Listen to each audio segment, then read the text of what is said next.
Hello everyone, this is Dr. Jawad. I did a video previously on the adjustment of an SI joint, the sacroiliac joint dysfunction, but I want to just do an updated video and show more of the bony influences that make up the sacroiliac joint. Now, we both have them, men and women have them. Women's, the SI joint is more laxed, okay? It has more elastic fibers due to the fact that for childbearing. Men still get this too. We're more slimline.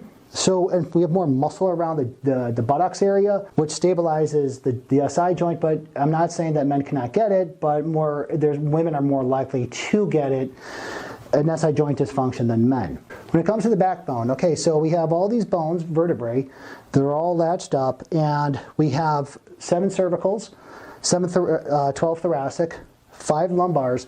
Now we do have 5 sacral bones, but what they do, they fuse, they all come together about the age of about 23, 24 years old, until it becomes one area called the sacrum. So the main purpose of the SI joint, it helps transfer forces between your upper body and the legs, and it's an essential component for energy transfer between the legs and the torso.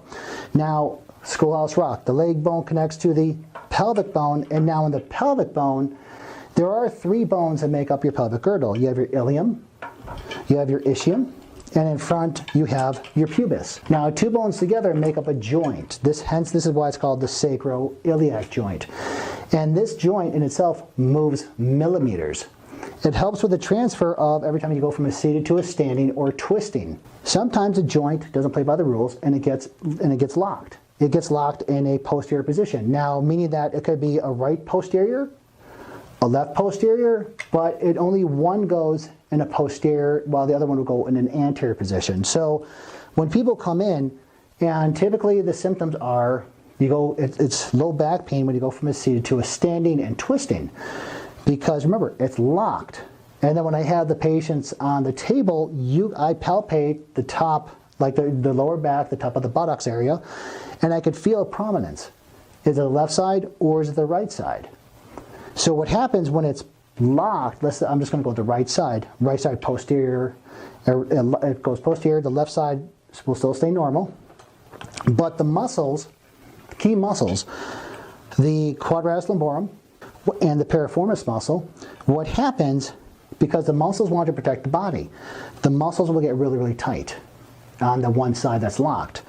And we have the nerves that innervate the top of the thigh. They come from the lumbar area.